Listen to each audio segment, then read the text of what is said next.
ایمان والو تمہارے اوپر روزے اسی طرح فرض کیے گئے جس طرح تم سے پہلے قوموں پر اور لوگوں پر فرض تھے، تاکہ تم متقی بن سکو، پرہیزگار بن سکو۔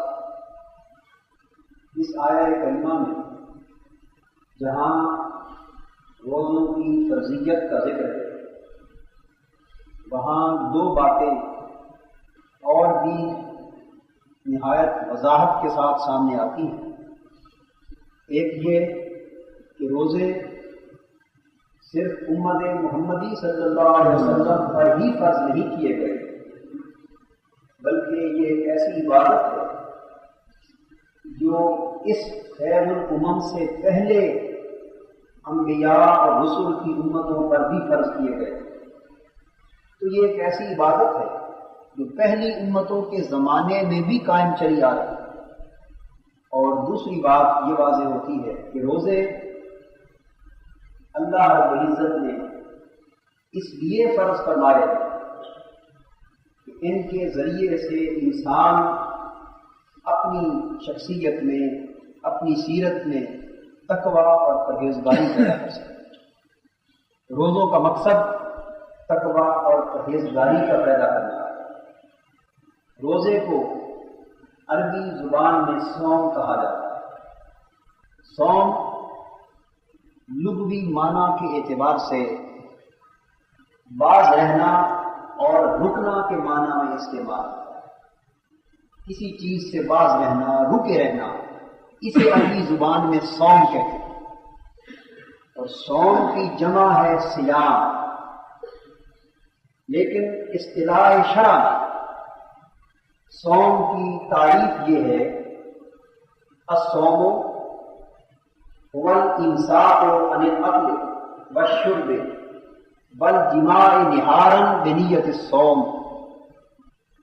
یعنی طلوع فجر سے لے کر غروب آفتاب تک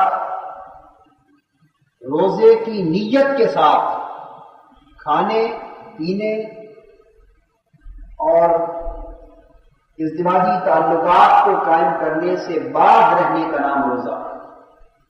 تو 4 چیزیں اس تاریخ میں بیان کی گئی، بلکہ 5 چیزیں۔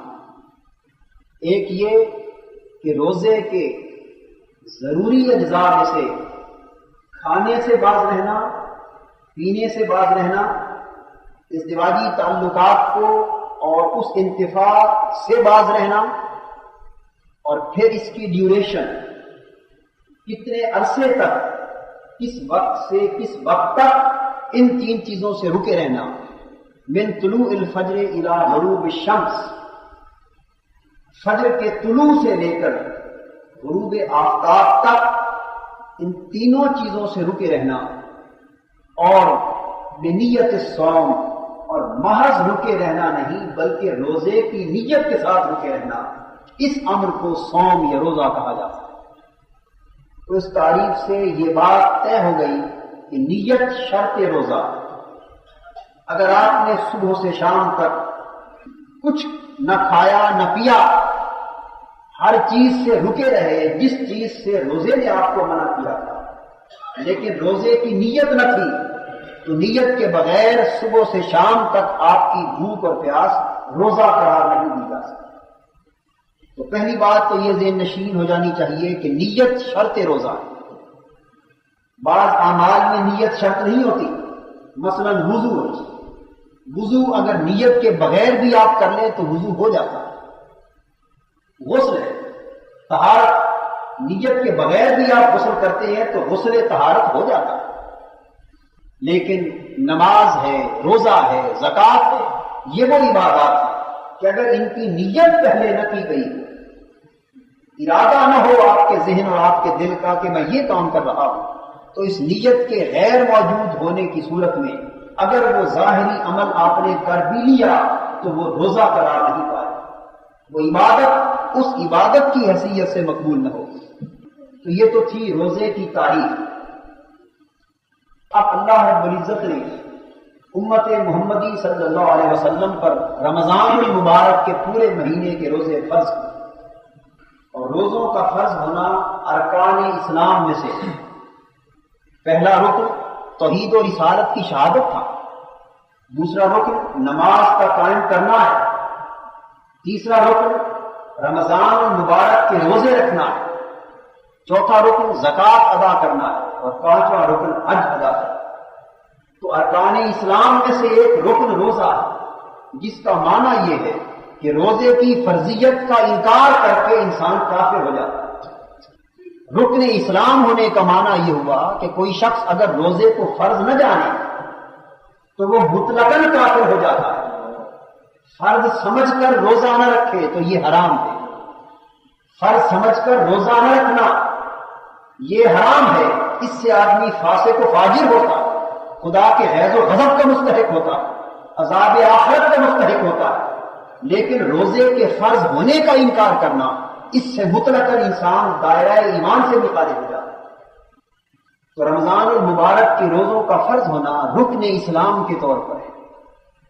تو رمضان المبارک کے روزے شریعت محمدی صلی اللہ علیہ وسلم میں ہجرت مدینہ کے دوسرے سال فرض کیے گئے۔ حضور کو مدینہ ہجرت فرمائے ہوئے 2 سال بیتنے والے تھے جب قبلہ بدل لینے کا حکم آیا، تحویل قبلہ کا حکم آیا۔ حضور نے بیت المقدس کو چھوڑ کر مکہ والے کعبے کو اپنا قبلہ منتخب کیا۔ جب اللہ رب العزت نے دوران نماز حضور کے چہرے انور کا بار بار آسمان کی طرف پلٹتا دیکھ کر فرمایا، قد نرا تقلب وجهك في السماء فلنولینک قبلة ترضاها۔ اے پیارے، ہم تیرے پیارے چہرے کا بار بار آسمان کی طرف پلٹنا دیکھ رہے ہیں، ہم اس امت کے لیے اور اس شریعت کے لیے اسی کعبے کو قبلہ بنا دیں گے، ترضاها، جسے تو چاہتا ہے، جس پر تو راضی ہوگا، ہم اسی کو قبلہ بنا دیں گے، اس لیے کہ میری ذات قبلے اور کعبے کے تعین کی محتاجی سے پاک ہے۔ کوئی کس سمت منہ کر کے نماز پڑھتا ہے، میری ذات ان سمتوں اور جہتوں کے تعینات سے پاک ہے۔ جس رخ کو تو قبلہ بنانا چاہتا ہے، اگر تو راضی ہے تو ہماری رضا بھی اسی قبلے کے انتخاب ہے۔ فَلَنُوَلِّيَنَّكَ، ہم تیرے چہرے کو اسی سمت پھیر دیں گے، قبلہ بناتے ہوئے ترضاها، جس پر تو راضی ہوگا۔ چنانچہ نبی اکرم صلی اللہ علیہ وسلم نے چہرہ انور بیت المقدس کی بجائے قبلہ مکہ کی طرف پھیر لیا۔ اس واقعے کو کہتے ہیں تحویل کعبہ۔ تو تحویل قبلہ کا واقعہ 2 سن ہجری میں پیش آیا۔ اس واقعے کے کم و بیش 15 دن بعد شعبان کا مہینہ تھا کہ رمضان المبارک کے روزوں کی فرضیت نازل ہو گئی۔ فمن شہد منکم الشہر فلیصم، جو شخص اپنی زندگی میں رمضان کا مہینہ پالے اس پر فرض ہے کہ وہ پورے مہینے کے روزے رکھے۔ یہ وہ آیت کریمہ تھی جس کے نزول نے رمضان المبارک کے مہینے کے روزوں کو فرض کرا دیا۔ تو یاد رکھ لیجئے کہ 2 سن ہجری کا واقعہ ہے رمضان المبارک کے روزوں کا فرض ہونا۔ اس سے پہلے بھی روزے، جس طرح میں نے عرض کیا، پہلی امتوں میں پہلے بھی روزے فرض ہوا کرتے تھے۔ مثلا 10 محرم الحرام کا روزہ حضور کی بعثت سے پہلے انبیاء کی امتوں میں بھی فرض تھا۔ یہود و نصارہ 10 محرم کا روزہ رکھتے تھے، نبی اکرم صلی اللہ علیہ وسلم نے بھی عمر بھر 10 محرم الحرام کا روزہ رکھا۔ یہ حضور کی سنت ہے۔ ہر مہینے میں 3 روزے رکھے جاتے تھے جن کو ایام بیز کا روزہ کہا جاتا ہے۔ حضور نے فرمایا کہ تم میں سے ہر شخص ہر مہینے میں 3 روزے رکھے، ایک 13ویں کا، دوسرا 14ویں کا اور تیسرا 15ویں کا۔ چاند کی 13، 14 اور 15 تاریخ کے 3 روزے ایام بیز کے روزے کہلاتے ہیں، یعنی سفیدی کے دنوں کے روزے۔ یہ وہ راتیں ہیں جب چاند اپنے شباب پہ ہوتا ہے اور ظلمتیں چھٹ چکی ہوتی ہیں اور راتیں بھی اجالی ہوتی ہیں، سفید دکھائی دیتی ہیں۔ تو ان دنوں کو حضور نے ایام بیز کے ساتھ تعبیر فرمایا۔ تو یہ ہر مہینے کے 3 روزے فرض تھے، یا بقول بعض علماء ضروری تھے، فرض نہ تھے۔ تو حضور نے فرمایا، قرآن حکیم کا حکم ہے، چونکہ ایک نیکی کا اجر 10 نیکیوں کی صورت میں ملتا ہے، تو حضور نے فرمایا کہ جو شخص ساری زندگی یا سارا سال ہر مہینے میں یہ 3 روزے رکھے، گویا اللہ کے ہاں اجر کے اعتبار سے اس نے سارے سال کے ہر دن کا روزہ رکھا، کیونکہ ایک روزہ 10 دنوں کے روزے کا اجر دے گا، اور ہر مہینے کے 3 روزے مہینے کے 30 کے 30 دنوں کے روزوں کا اجر دیں گے، اور جب ہر مہینے میں 3 روزے رکھے جائیں گے تو گویا اس انسان نے سارا سال روزوں کے ساتھ گزارا۔ تو یہ 3 روزے ایام 20 کے فرض تھے یا ضروری تھے؟ جب رمضان المبارک کے روزوں کی فرضیت نازل ہو گئی تو ان 3 روزوں کی فرضیت منسوخ ہو گئی، یا وہ اس طرح ضروری نہ رہے جس طرح رمضان سے پہلے تھے، اب ان کی حیثیت سنت کی رہ گئی، فرض کی نہ رہی۔ تو فرض امت محمدی کے لیے صرف اور صرف رمضان المبارک کے وقت۔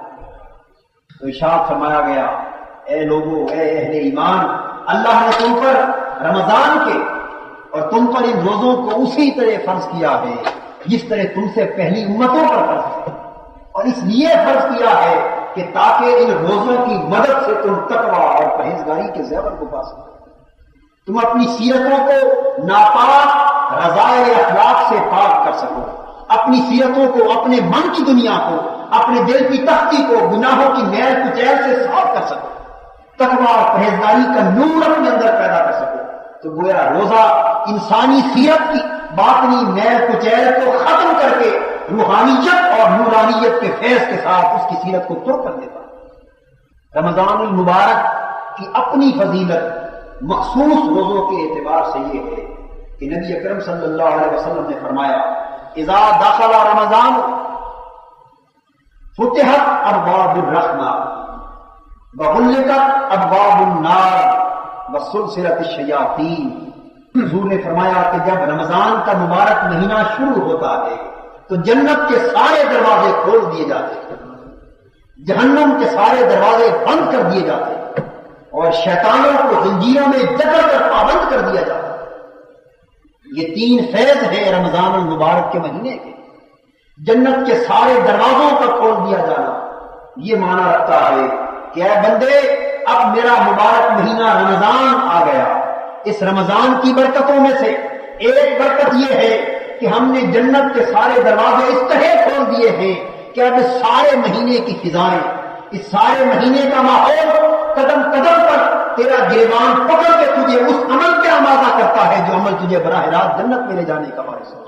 اب اگر جنت کے سارے دروازے بھی کھلے ہوں اور تو زندگی میں رمضان کا مہینہ بھی پائے اور پھر جنت اپنے لیے واجب نہ کر لے تو اس سے بہتر تو بدبخت کس طرح ہو۔ گویا جنت کے حصول کی اتنی راہیں کشادہ ہو جاتی ہیں کہ ان راہوں کا کوئی تصور سال کے 11 مہینوں میں نہیں کیا جا سکتا۔ وغلقت ابواب النار، اور اسی طرح جس طرح جنت میں جانے کے راستے کشادہ ہوتے، اس طرح گناہوں اور فسق و فجور کے وہ راستے بند کر دیے جاتے ہیں جو انسان کو جہنم میں لے جاتے ہیں۔ اے انسان، رمضان کا مہینہ بھی ہو اور اس کے باوجود کہ جہنم کے سارے دروازے بھی بند ہو اور پھر تو اپنے آپ کو جہنم سے بچا نہ سکے تو تجھ سے بڑھ کے اور بدبخت کون ہے۔ وسلسلۃ الشیاطین، اور ایک حدیث میں آتا ہے کہ شیطانوں کا سردار زنجیروں میں جکڑ دیا جاتا ہے۔ تو گویا وہ انسان کے وہ خیالات کہ شیطانی وسوسے نے مجھے بہکا دیا، شیطان کی گمراہی اور ضلالت نے مجھے تباہ و برباد کر دیا، اللہ رب العزت فرماتے ہیں کہ اے بندے، اب خارجی شیطان کے اس داؤ اور اس کے اس بہکاوے کی بنیاد پر جو تو خود کو گمراہ تصور کرتا تھا، اب باہر کے شیطان تو زنجیروں میں پابند کر دیے گئے، اب بھی اگر تو گناہ اور فسق و فجور سے پرہیز نہیں کرتا تو اس کا مطلب یہ ہے کہ تیرا نفس خود اس شیطان سے بڑا شیطان بن چکا ہے جس کو ہم نے زنجیروں میں پابند کر دیا۔ کیونکہ حضور فرماتے کہ ہر انسان کے نفس کے اندر بھی شیطان ہے۔ انسانی نفس ان النفس لامارۃ بالسوء، انسان کا نفس خود برائیوں کا حکم دینے والا ہے، ہر نفس کے اندر ایک شیطان پلتا ہے، اور حضور فرماتے ہیں کہ میں نے اس نفس کے شیطان کو مسلمان کر دیا۔ تقویٰ اسی کا نام ہے کہ نفس کے اندر پلنے والے شیطان کا سر کچل دیا جائے، اس نفس کے اندر پیدا ہونے والے تمرد، انحراف اور کفر کے میدانات کو ختم کر دیا جائے، اور نفس بھی آپ کا نفس ہو کر جو مسلمان ہو کہ وہ روح کی سواری کرے۔ اس امر کا نام تقویٰ ہے۔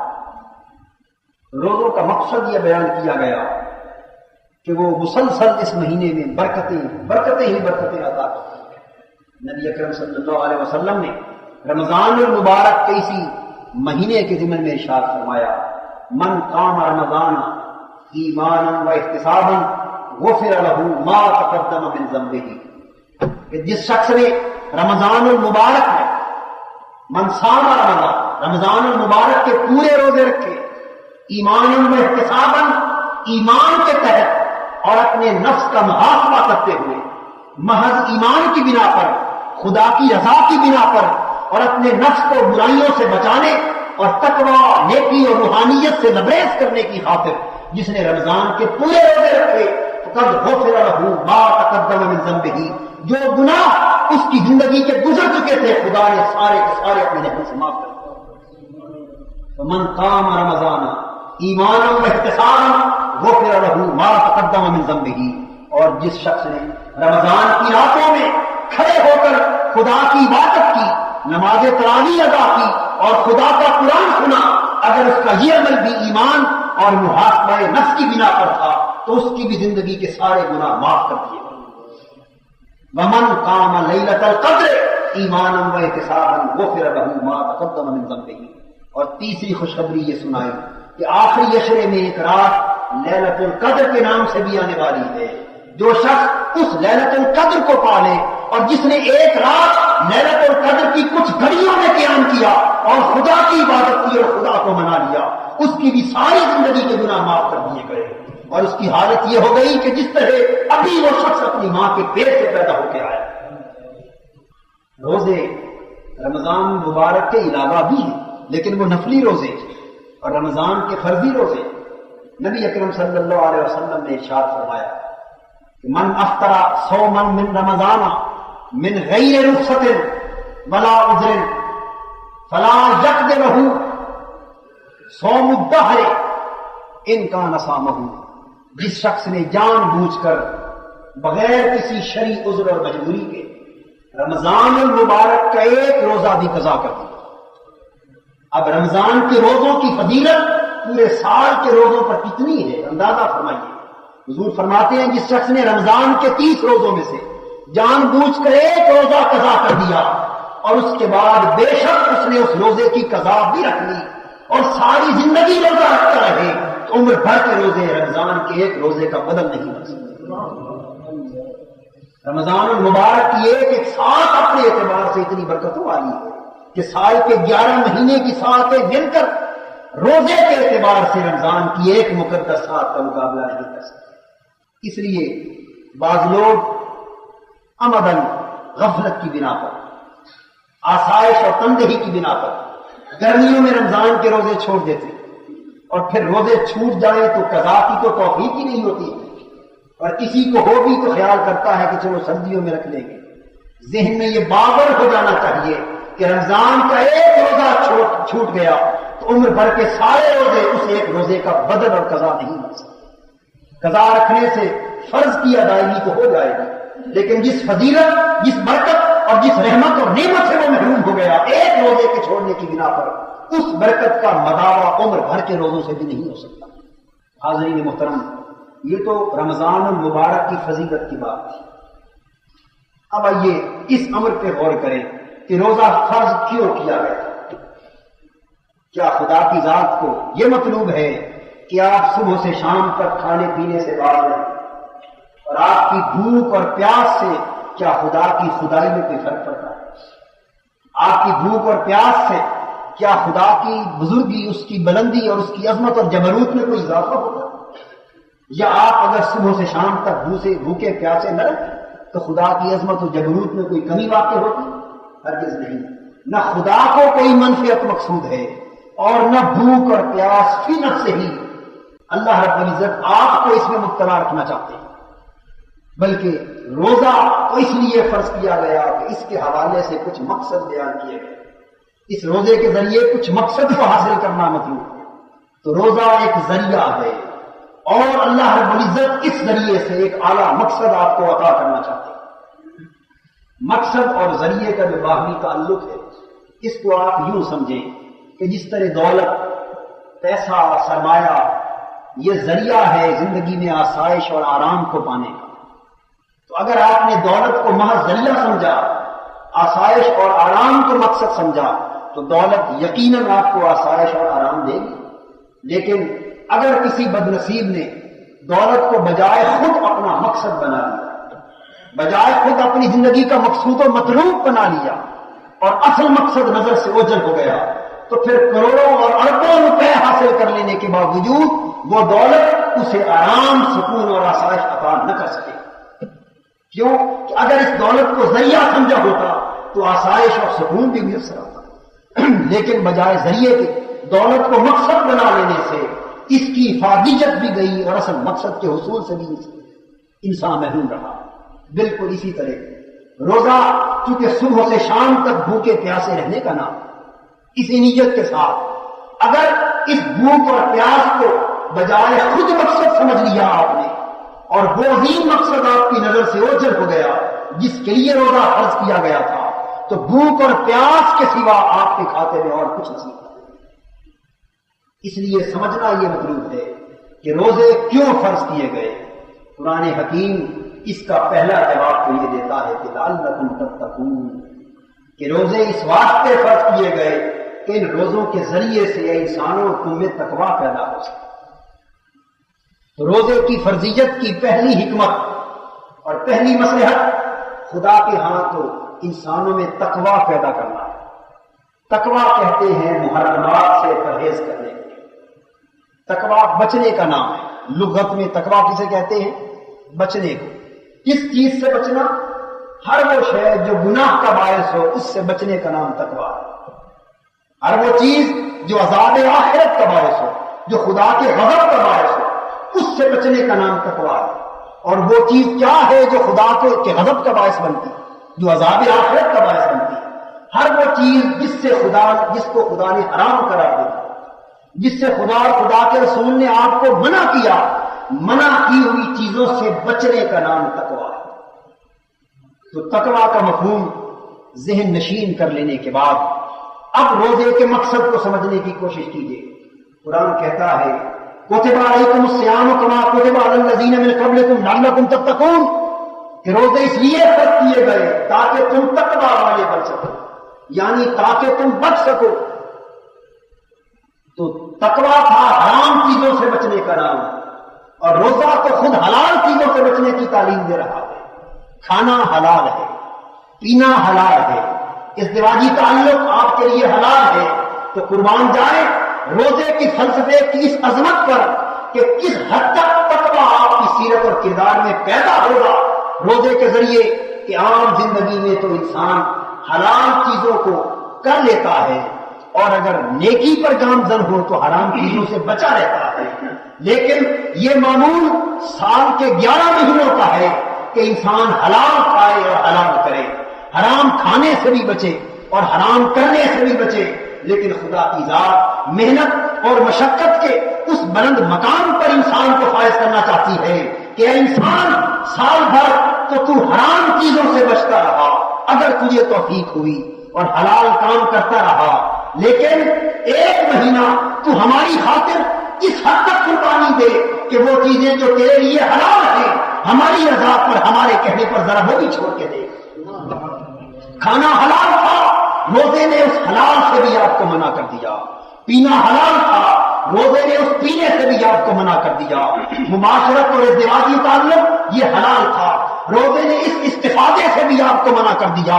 ہر وہ کام جو شریعت نے آپ کے لیے حلال کرا رکھا تھا، خدا کی ذات نے آپ کا امتحان، آپ کے ایمان کا امتحان لینا چاہا، آپ کی محبت کے دعوے کا امتحان لینا چاہا، خدا سے تعلق کی جو آپ بات کرتے ہیں اس کو آزمانا چاہا کہ اے بندے اگر تو مجھ سے سچی محبت رکھتا ہے، مجھ پر کامل ایمان رکھتا ہے، تو ہم دیکھتے ہیں کہ تو حلال چیزوں کو، اپنے نفع کی چیزوں کو، جن سے تیرے جسم کو تقویت ملتی ہے، جن سے تجھے آرام اور سکون ملتا ہے، جن سے تیرے نفس کی خواہشات کی تکمیل ہوتی ہے، ہم تیری محبت کا امتحان یوں لیتے ہیں کہ تو ہماری خاطر اپنے پیٹ کو بھوکا رکھنے کی قربانی دے سکتا ہے یا نہیں، ہماری خاطر پیاس کی مشقت برداشت کر سکتا ہے یا نہیں، ہماری خاطر نفسانی طمع اور نفسانی خواہشات کی تکمیل سے رکا رہ سکتا ہے یا نہیں۔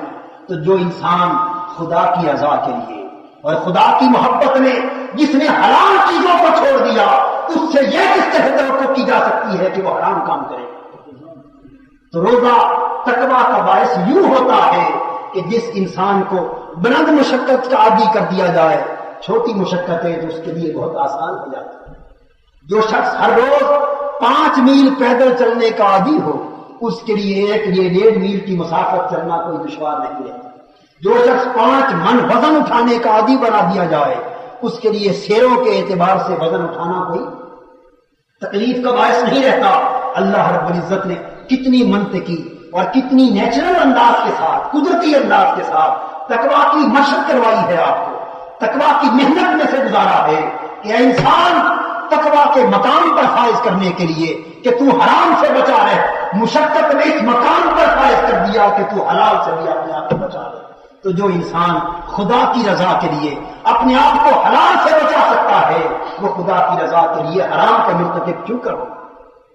اس لیے فرمایا لعلکم تتقون کہ روزہ تقوی کا باعث ہے، تاکہ جو شخص روزے دار ہوگا وہ اگر روزے کی روح کو سمجھے گا، روزے کی حقیقت کی تہ کو پالے گا، روزے کی اصل ماہیت کو اپنے تن اور من پر وارد کر کے دیکھے گا، تو اس کو سمجھ آئے گی کہ کتنا ناداں اور کتنا ظالم ہوں میں کہ جو 1 مہینہ تو خدا کی رضا کے لیے حلال کو بھی نہیں کرتا اور 11 مہینے میں خدا کو ناراض کرنے کے لیے حرام کا مرتکب ہوتا۔ تو 1 مہینہ حلال چھوڑنے والا 11 مہینے خدا کی خاطر حرام کو تو چھوڑ ہی سکے گا۔ تو یہ روزے کا کم سے کم ادنا سے ادنا تقاضا ہے کہ روزہ رکھو، اور وہ روزہ کم سے کم یہ انقلاب پیدا کر دے تمہاری زندگی میں کہ روزہ رکھنے کے بعد زندگی میں حرام کھانے کی ہمت نہ رہے، روزہ رکھنے کے بعد زندگی میں حرام کے ارتکاب کی ہمت نہ رہے۔ جب حلال کھانا چھوڑ دیا تو کسی غیر کا حق حرام کے طور پہ کھانے کی جرت کس طرح ہو گئی؟ جب حلال کرنا چھوڑ دیا، اپنی زوجہ سے استفادہ چھوڑ دیا، تو کسی غیر کی طرف بھٹکی ہوئی نگاہ اٹھانے کی ہمت کس طرح ہو گئی؟ تو روزہ تو آپ کی زندگی میں ایک ایسا انقلاب بتا کر دینا چاہتا ہے کہ جو آپ کی سیرت و کردار کو عظمت و روحانیت کی بلندیوں پر بٹھا دیتا ہے۔ اور جو شخص روزہ رکھتا ہے لیکن تقویٰ کا یہ جوہر اپنے اندر پیدا نہیں کر سکتا، خدا کی قسم اس نے بھوک اور پیاس کے سوا کچھ نہیں پایا۔ میرے آقا نے ارشاد فرمایا، کم من صائم لیس لہ من صیامہ الا الجوع والعطش، کتنے روزے دار ایسے ہیں جو روزے رکھتے ہیں لیکن سوائے بھوک اور پیاس کے انہیں کچھ نصیب نہیں۔ یہ وہی لوگ ہیں جو روزہ بھی رکھتے ہیں اور حرام کے مرتکب بھی ہوتے رہتے ہیں، روزہ بھی رکھتے ہیں اور نماز بھی نہیں پڑھتے، روزہ بھی رکھتے ہیں اور دیگر احکام کو نظر انداز کرتے ہیں، روزہ بھی رکھتے ہیں اور احکام شرعی کو پر پشت رکھتے ہیں۔ تو ایسی صورت میں روزہ سوائے بھوک اور پیاس کے کچھ عطا نہیں کرتا۔ تو یہ تو تھا روزے کا پہلا تقاضا، اور روزے کی پہلی حکمت یہ تقویٰ پیدا ہے۔ اب دوسری حکمت روزے کی وہ ہے کہ روزہ شکر کا باعث بنتا ہے، انسان کو مقام تقویٰ سے اٹھا کر مقام شکر پہ فائز کرتا ہے۔ تقویٰ صبر کا نام ہے، تقویٰ صبر کا نام ہے، اور شکر اور صبر کے تعلق کو میں ایک مثال سے یوں واضح کروں کہ 2 بزرگ آپس میں ملے، ایک نے دوسرے سے پوچھا کہ بتاؤ تمہارا کیا حال ہے؟ اس نے کہا کہ اگر کچھ مل جائے تو شکر کرتے، اور نہ ملے تو صبر کرتے۔ اپنی یہ حالت ہے کہ مل جائے تو شکر کرتے، نہ ملے تو صبر کرتے۔ وہ فرمانے لگے کہ اپنے شہر کے کتوں کا یہی حال ہے، اور اپنی حالت یہ ہے کہ مل جائے تو بانٹ دیتے ہیں، نہ ملے تو پھر شکر کرتے ہیں۔ اور صبر کا تو مقام یہی رہا اپنی زندگی میں۔ یہ مقام کتوں کا ہے کہ ملے تو وہ بھی شکر میں اپنی دم کو ہلاتے اپنے مالک کے قدموں میں آن گرتا ہے، اور نہ ملے تو وہ بھی صبر کرتا ہے۔ فرماتے ہیں اے انسان، تیرا مقام بندگی یہ تقاضا کرتا ہے کہ تجھے کچھ ملے تو وہ خدا کی خلق میں بانٹ دے، اور نہ ملے تو نہ ملنے پر خدا کا شکر بجا رہا ہے۔ اس لیے کہ نہ ملنے پر اگر تو نے صبر کیا تو صبر کے سوا اور تیرا اختیار تھا کیا؟ تو اس دینے والے کا کچھ بگاڑ نہ سکتا تھا، تو زبان پہ شکوہ بھی لاتا تو اپنی بربادی کرتا۔ تیرا صبر تیرے مقام کو بلند نہیں کرتا، مقام میں بلندی درکار ہے، خدا کی رضا درکار ہے، تو پھر صبر کے مقام سے اٹھ کر ذرا شکر کے مقام تک آ. تکلیف پہ خاموش رہنا صبر ہے، اور تکلیف پہ مسکراتے رہنے کا نام شکر ہے. تو میں یہ کر رہا ہوں کہ تقویٰ یہ مقام صبر ہے. اور اس کے بعد دوسری حکمت روزے میں کہ انسان کو مقام شکر پہ فائز کیا جاتا ہے، کہ انسان کچھ کھاتا بھی نہیں، سب کچھ ہوتے ہوئے نہیں کھاتا، سب کچھ ہوتے ہوئے نہیں پیتا، سب کچھ میسر ہوتے ہوئے کچھ استعمال نہیں کرتا، اور پھر بھوکا بھی ہوتا ہے، پیاسا بھی ہوتا ہے. لیکن خدا کی قسم روزے دار کی کیفیت سے پوچھے دیکھیے، اگر زبان اس کی پیاس کے باعث باہر ہو، پریشان ہو، تکلیف میں ہو، لیکن روزے کی کیفیت کو یاد کر کے پھر بھی خدا کا شکر بجا رہا ہے. اے اللہ، تو نے مجھے روزے کی توفیق تو عطا کی. اور نعمتوں کے ہوتے ہوئے جب وہ نعمتیں استعمال نہیں کرتا تو اسے پتہ چلتا ہے کہ کسی کو نعمتیں میسر نہ ہو تو اس کی حالت کیا ہوتی ہے. اور مقام شکر یہ ہے کہ جب سارے دن کی بھوک اور پیاس کے بعد افطاری کے وقت انسان کھجور کھائے یا پانی کا گھونٹ بھی بھرے تو پانی کا گھونٹ بھی اسے وہ لذت دیتا ہے جو سارے سال سارا دن پینے میں لذت نہیں ملتی. افطاری کے وقت جو کچھ آپ کھاتے پیتے ہیں اپنے ایمان سے کہیے وہ معمولی سا کھانا بھی کتنا لطف دیتا ہے، کتنی لذت دیتا ہے. کیوں کہ 12-14 گھنٹے آپ ایک نعمت سے محروم رہے، اس نعمت سے محرومی نے آپ کو اس نعمت کی قدر و قیمت سے آگاہ کر دیا. اور جب 16 گھنٹے کے بعد ٹھنڈے پانی کا ایک گھونٹ آپ کے منہ میں گیا تو آپ کو خدا کی اس نعمت کی قیمت کا اندازہ ہوا. آپ کو پتا چلا کہ پانی سے محروم لوگوں کو جب پانی کی نعمت ملتی ہے تو کیا لطف آتا ہے. تو پھر اس نعمت کو محرومی کے بعد جب انسان پاتا ہے تو خدا کا شکر بجا لاتا ہے. نبی اکرم صلی اللہ علیہ وسلم نے فرمایا للصائم فرحتان، فرحت عند فطرہ وفرحت عند لقاء ربہ. یہ روزے دار کے لیے دو خوشیاں ہیں. روزے دار کے لیے دو خوشیاں ہیں. ایک خوشی تو وہ جو اسے افطاری کے وقت نصیب ہوتی ہے، اور ایک خوشی تو وہ جو قیامت میں میری ملاقات کے وقت اسے نصیب ہوتی ہے. یہ تو افطاری کا مزہ ہے. ابھی آپ کو تو روزے کی برکت سے اس مزے کو بھی چکھنا ہے جب حجابات مرتفع کر دیے جائیں گے اور جنت کا باب الریان کھلا ہوگا. حاطب غیب کی نگاہ آئے گی کہ جنت کے باب الریان سے سوائے میرے روزے دار بندوں کے اور کوئی داخل نہیں ہو سکتا. روزے داروں، تم نے میری خاطر کھانا پینا چھوڑ دیا، میری خاطر رات کے بستر کے آرام چھوڑ دیے، میری خاطر زوجیت کے تعلقات کا لطف و مزہ چھوڑ دیا. اور تم نے سارے مزے میری خاطر چھوڑے تھے.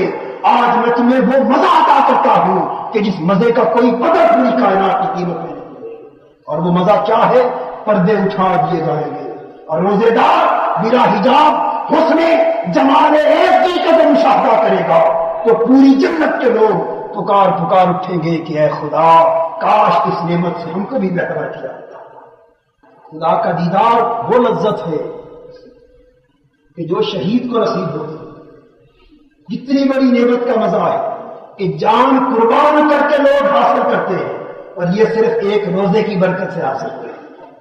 حدیث میں آتا ہے کہ شہید جب جان قربان کرتے ان کی جان روح قفس انصری سے پرواز کرتی تو شہید کو شہید اسی لیے کہتے ہیں کہ وہ خدا کے نور کا مشاہدہ کرتا ہے. جان دیتا ہے تو جان نکلتی ہے ادھر خدا کے حسن مطلق کا بے حجاب مشاہدہ ہو رہا ہے. اس لیے حضور نے فرمایا کہ شہید کی گردن پہ چلنے والی تلوار اسے اتنی تکلیف بھی نہیں دیتی جتنی چیوٹی انسان کے بدن کو کاٹتی. کیوں نہیں دیتی؟ اس لیے کہ جب جلوہ محبوب بے نقاب آنکھوں کے سامنے ہو تو پھر اگر جسم کے ٹکڑے بھی ہو جائیں تو تکلیف نہیں ہوتی. حسن یوسف کے مشاہدے کے مزے میں مبتلا رہنے والی زنان مصر سے پوچھیے کہ جن کو زلیخا نے ہاتھوں میں چھریاں تھما دی تھی اور سیب تھما دیے تھے اور کہا تھا کہ جب یوسف چہرے سے نقاب پلٹ کر یہاں سے گزرے تو تم چھری چلا کے اپنے سیبوں کو کاٹ لینا. ادھر حضرت یوسف چہرے کا نقاب پلٹ کے گزرے، زنان مصر ادھر جمال یوسفی کے دیدار میں غرق تھی. ادھر چھری چلائی تو سیب ہاتھوں سے گر گئے، انگلیاں کٹ گئی، اور انگلیوں کے کٹنے کا احساس بھی زمانے مصر کو نہ ہو سکا۔ یہ احساس کیوں نہ ہو سکا؟ اس لیے کہ جمال یوسفی کے مشاہدے نے استغراق اور انہماک میں وہ کیفیت کاری کر دی تھی کہ یہ تو انگلیاں تھی، اگر پورے ہاتھ بھی کٹ جاتے تو اذیت نہ ہوتی۔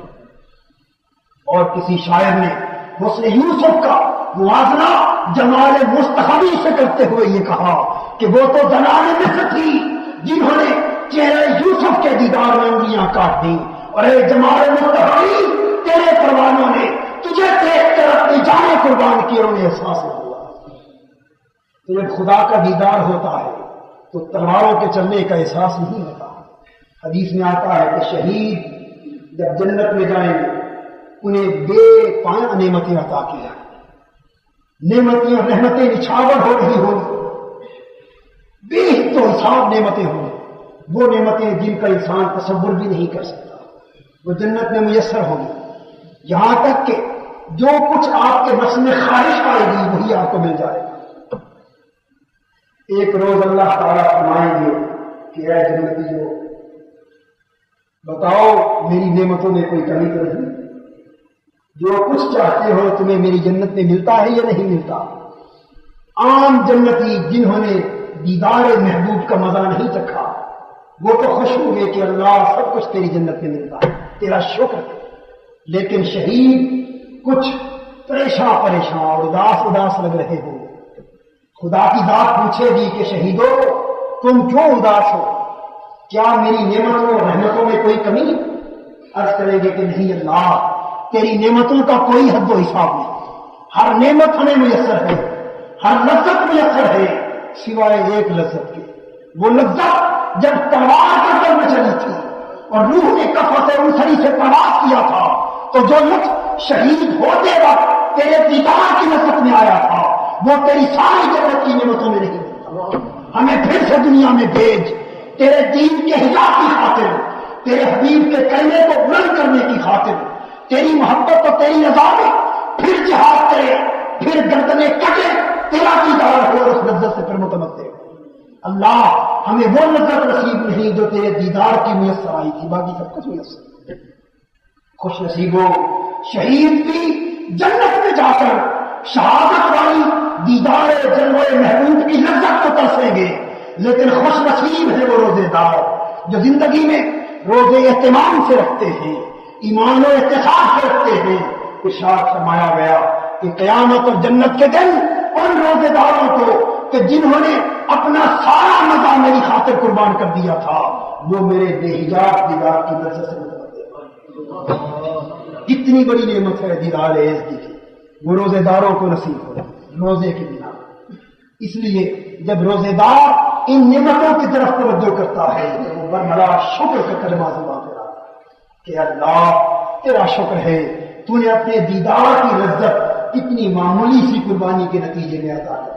ذرا یہ بھی کوئی بات ہے کہ صبح سے شام تک کھانے پینے سے انسان رکا رہے اور سال میں صرف ایک مہینہ یہ کیفیت ہو، اور اتنی قربانی کے نتیجے میں اگر یار کا جلوہ نصیب ہوتا ہے تو انسان اگر محبت ساجد کا حامل ہے تو اسے تو چاہیے کہ اللہ میں انہیں بڑھ کر یہ کھانا پینا چھوڑتا ہوں، مجھے اپنا گزارا نہ کر۔ تو یہ مقام شکر عطا کرتا ہے، روزہ مقام شکر عطا کرتا ہے۔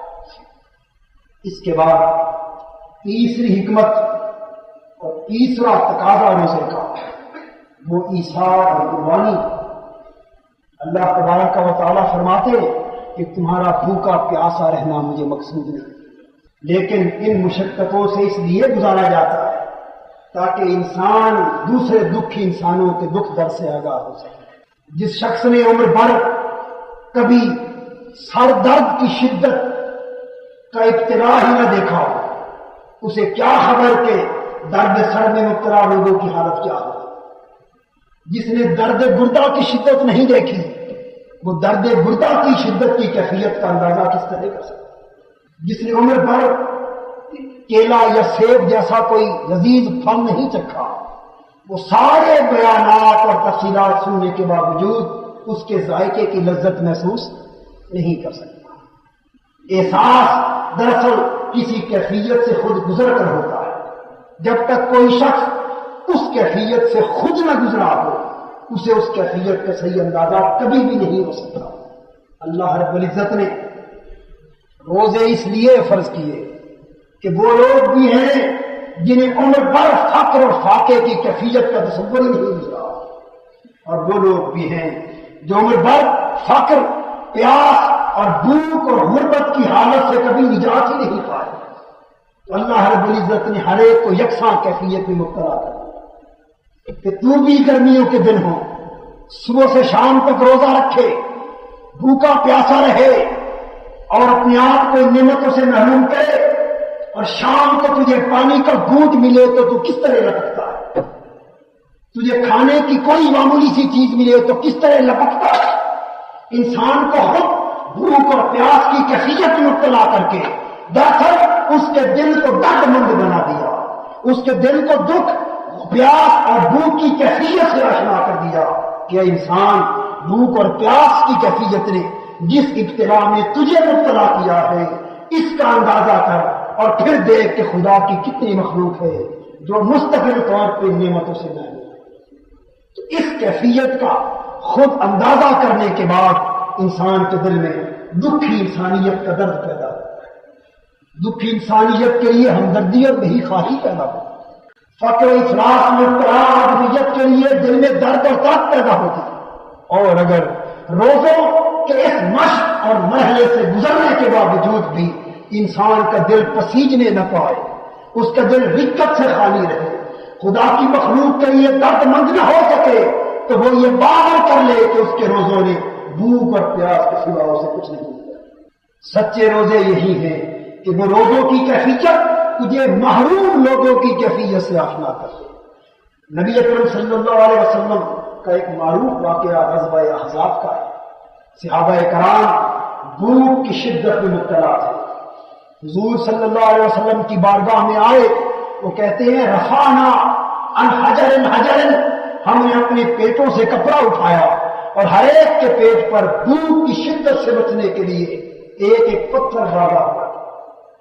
شکایت کی یا رسول اللہ بھوک کا یہ عالم ہے۔ میرے آقا مسکرا دیے، آپ نے اپنے بطن مبارک سے کپڑا اٹھایا اور فیضا ہوا حجرین، حضور کے مبارک بطن پر 2 پتھر بندھے ہوئے تھے، تو 2 پتھر باندھ کر ہی وہ دوسرے کو یہ تلقین کر سکتے تھے کہ اگر بھوک ہو تو پیٹ میں پتھر باندھو۔ اگر خود پتھر نہ باندھا ہوتا تو کیا خبر تھی اس کیفیت کی کہ پتھر باندھنے سے بھوک کی شدت ختم ہوتی ہے یا نہیں۔ تو روزے دراصل دکھی انسانیت کی اس محیطی کیفیت کا حقیقی اور عملی احساس دلانے کے لیے فرض کیے گئے، تاکہ نعمتوں میں کھیلنے والے نعمتوں میں محروم لوگوں کے احوال سے واقف ہو سکے، اور اس درد مندی، ایثار اور قربانی کے جذبے کے ساتھ پھر وہ اپنے آپ کو مؤخر کر لیں اور خدا کی دکھی انسانیت کو مقدم کریں، اسے اس انداز سے پھر وقت گزارے کہ جو کچھ میسر ہو کوشش کرے کہ اس میں دوسروں کو بھی شریک کرے، ان کی آنکھوں سے کوئی شخص محرومی کی حالت میں دیکھا نہ جائے۔ یہ ہے روزے کی وہ کیفیت جو حکمت اور مصلحت کے طور پر انسان کو ایثار اور قربانی کا پیکر عظیم بنا دیتا ہے۔ اس حکمت کے بعد روزے کی فرضیت کی ایک اور حکمت ہے، اور وہ ہے تزکیہ نفس۔ تزکیہ کہتے ہیں کسی چیز کو پاک صاف کرنا۔ انسانی شخصیت 2 چیزوں سے عبارت ہے، ایک جسم اور ایک روح۔ جسم مادی تقاضوں کی تکمیل چاہتا ہے، روح نورانی تقاضوں کی تکمیل چاہتی ہے۔ جسم لباس بشریت کی صورت میں زندہ ہے، روح لباس نورانیت کی صورت میں زندہ ہے۔ جسم کھانے پینے سے پلتا ہے اور روح روزہ رکھنے اور نہ کھانے سے پلتی ہے۔ جسم زیادہ نیند کرنے اور آرام کرنے سے پلتا ہے، روح کم سونے اور زیادہ جاگنے سے پلتی ہے۔ جسم زیادہ ہنسنے سے خوش ہوتا ہے، روح زیادہ رونے سے خوش ہوتی ہے۔ جسم سکھ کو چاہتا ہے، روح دل کے دکھ کو چاہتی ہے۔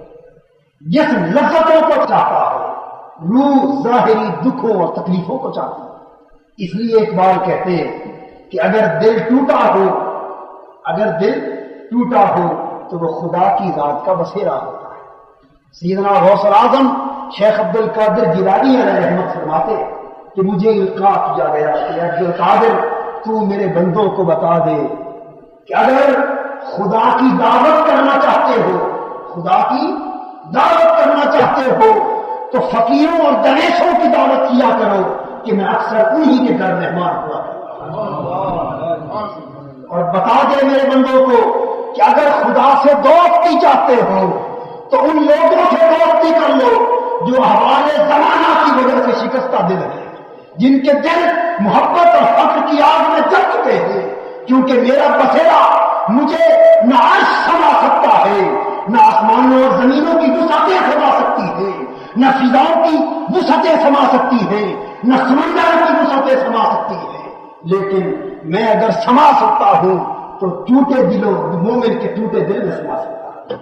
مجھ سے دوستی چاہتے ہو تو ٹوٹے دلوں سے دوستی کر لو، کیونکہ ٹوٹے دل ہمیشہ میرا بسیرا ہوا کرتے۔ مولا روم نے اسی تصور کو واضح کرتے ہوئے فرمایا کہ دل بدست کاور کہ حج اکبر اب ہزار کعبہ یک دل بہترست، کعبہ گنگاہ خلیل رازرست، دل گزر گاہ جلیل اکبرست۔ دل بدست کاور کہ حج اکبر کہ کسی ٹوٹے دل کو سہارا دے دے، کسی ٹوٹے دل کو سہارا دے دے کہ ٹوٹے دل کو جوڑنے کا نام بھی حج اکبر ہے۔ کسی ٹوٹے دل کو اگر تو نے سہارا دے دیا تو اسی سہارے کا نام حج اکبر ہے۔ اب ہزاروں کعبہ یک دل بہتر، ہزاروں مرتبہ کعبے کے طواف کرنے سے ایک انسان کے ٹوٹے دل کو جوڑ دینا ہزاروں کعبے کے طوافوں سے بہتر ہے۔ کیوں کہ کعبہ گنگا ہے خلیل آزرست، کہ کعبہ تو وہ گھر ہے جسے حضرت ابراہیم خلیل اللہ نے اینٹوں اور گائے سے تعمیر کیا تھا۔ دل گزر گاہ ہے جلیل اکبر، اور دل وہ گھر ہے جس میں خدا خود بسیرا کرتا ہے، جس میں خدا خود رہتا ہے، جس میں خدا خود ٹھکانہ پکڑتا ہے۔ تو مرض یہ کر رہا تھا جسم اور روح کا باہمی تعلق، روح شکستہ دلی سے تعمیر ہوتی ہے اور جسم لذتوں اور خواہشات نفسانی کی تعمیر سے تکمیل پذیر ہوتا ہے۔ ہم جو ہر وقت کھاتے پیتے سوتے اور لذتوں سے آشنا رہتے، ہمارے جسم کی بشریت پلتی رہتی ہے، اور جو بشریت پلتی ہے روح پر تاریکی چھاتی چلی جاتی ہے، روح پر ظلمت اور اندھیرا چھاتا چلا جاتا ہے۔ جسم و بشریت جس طرح مضبوط ہوتی ہے، انسان کی روح اسی طرح کمزور سے کمزور تر ہوتی چلی جاتی ہے۔ تو روزہ تزکیہ روح اور تجلیہ باطن کا باعث یوں ہوتا ہے کہ جب انسان کھانے پینے میں کمی کر دے، آرام میں رات کو کمی کر دے، دن کو روزہ رکھے، رات کو تراویح پڑھے، پچھلی رات اٹھے تہجد پڑھے، خدا کا ذکر کرے، اس کی یاد میں مہک رہے، حرام لذتوں سے بچے، تو جسم کی تکمیل کے تقاضے گھٹ کرائے تو روح کی تعمیر کے تقاضے پورے ہونے لگتے۔ اور جو دوستوں روح طاقتور ہوتی ہے، روح کا اثر جسم پر بھی مترتب ہونا شروع ہو جاتا ہے۔ جس طرح جسم پڑتا ہے تو روح ڈھیلی پڑتی ہے اور بشریت کے تقاضے نورانیت کو دبا لیتے ہیں۔ اسی طرح اگر روح پلنا شروع ہو جائے، روح طاقتور ہونا شروع ہو جائے، روح عبادت اور طاعت کی لذت سے پلنے لگے، روح خدا کی محبت اور رضا میں منہمک رہ کر جوان ہونے لگے، روح خدا کے ذکر اور اس کی یاد میں منہمک رہ کر تعمیر ہونے لگے، تو اس کا پرتاؤ جسم پر یوں پڑتا ہے کہ جسم کے ہوتے ہوئے انسان روح کے تصرفات کے تحت مطلوب ہو جاتا ہے۔ پھر جسم اس کا کام نہیں کرتا، پھر جسم کے ہوتے ہوئے روح غالب آ جاتا ہے۔ جس طرح رات کو آپ سوتے اور سوتے ہوئے جب جسم غافل ہوتا ہے تو روح کو کچھ آزادی ملتی، تو روح آزاد ہوتی ہے تو آپ دیکھتے ہیں کہ آنن فانن کبھی آپ کی روح امریکہ میں، کبھی اسی لمحے لاہور میں پہنچ جاتی، کبھی روح آپ کی عرش پر ہے، کبھی فرش پر ہے۔ تو روح پوری کائنات کی سیر کرتی، کیوں کرتی؟ وہ دن میں نہیں کر سکتی، اس لیے کہ سوتے ہوئے جسم کی گرفت ڈھیلی پڑی، روح کو آزادی ملی۔ جسم اور روح کا تعلق پنجرے اور پرندے کا سا ہے کہ پنجرا مضبوط ہے تو پرندہ پابند ہے، پنجرا کھل گیا تو پرندے کے پر آزاد ہو گئے، اس کو فضاؤں میں اڑنے پھرنے کا موقع مل گیا۔ جسم نیند کی حالت میں غافل ہوا اور وہ آزاد ہو گئی۔